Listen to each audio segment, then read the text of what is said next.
But perhaps the most common is that we will identify a country that has resources our corporations covet, like oil, and then arrange a huge loan to that country from the World Bank or one of its sister organizations.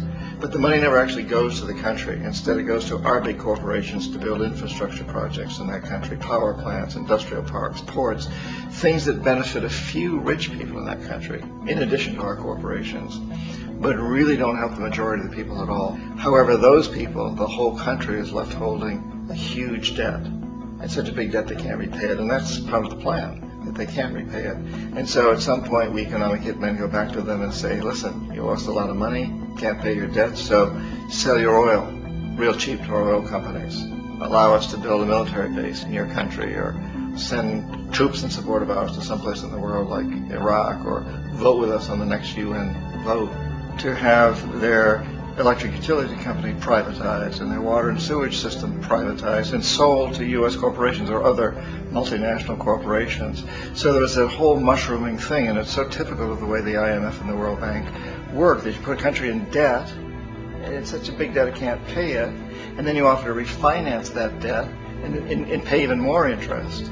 And you demand this quid pro quo, which you call a conditionality or good governance, which means basically that they've got to sell off their resources, including many of their social services, their utility companies, their school systems sometimes, their penal systems, their insurance systems, to foreign corporations. So it's a double, triple, quadruple whammy. Ecuador for many, many years had been ruled by pro-U.S. dictators, often relatively brutal. Then it was decided that they were going to have a truly democratic election. Jaime Roldos ran for office, and his main goal, he said, as president would be to make sure that Ecuador's resources were used to help the people. And he won, overwhelming, by more votes than anybody had ever won anything in Ecuador.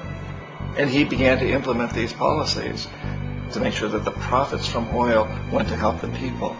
Well, we didn't like that in the United States. I was sent down as one of several economic hitmen to change Roldos, to corrupt him, to bring him around, to let him know, okay, you can get very rich, you and your family, if you play our game, but if you continue to try to keep these policies you've promised, you're going to go. He wouldn't listen. He was assassinated. As soon as the plane crashed, the whole area was cordoned off.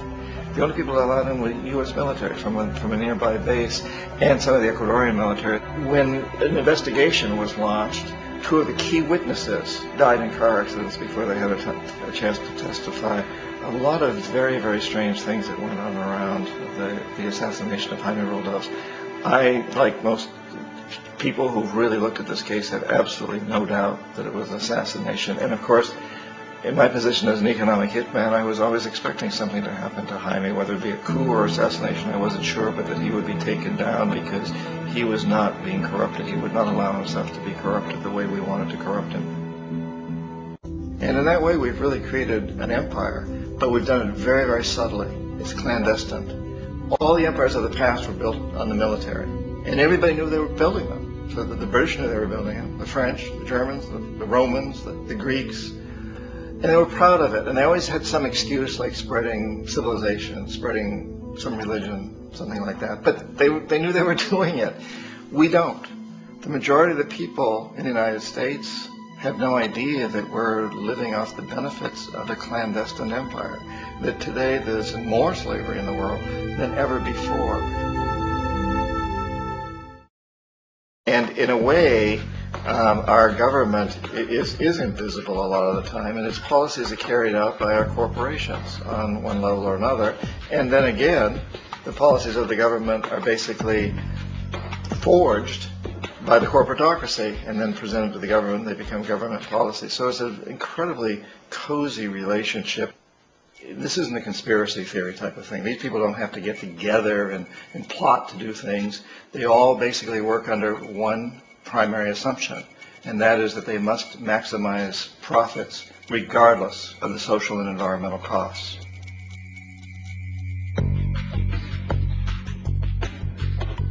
The bank and IMF serve this role on a global scale. The basic scam is simple. Put a country in debt either by its own indiscretion or through corrupting the leader of that country. Then impose conditionalities or structural adjustment policies, often consisting of the following. Currency devaluation. When the value of a currency drops, so does everything valued in it. This makes indigenous resources available to predator countries at a fraction of their worth. Large funding cuts for social programs. These usually include education and healthcare, compromising the well-being and integrity of the society, leaving the public vulnerable to exploitation. Privatization of state-owned enterprises. This means that socially important systems can be purchased and regulated by foreign corporations for profit. In the late 1960s, the World Bank intervened in Ecuador with large loans. During the next 30 years, poverty grew from 50% to 70%. Under or unemployment grew from 15 to 70%. Public debt increased from 240 million to 16 billion, while the share of resources allocated to the poor went from 20% to 6%. In fact, by the year 2000, 50% of Ecuador's national budget had to be allocated for paying its debts. It is important to understand the World Bank is, in fact, a U.S. bank, supporting U.S. interests. For the United States holds veto power over decisions, as it is the largest provider of capital. And where did it get this money?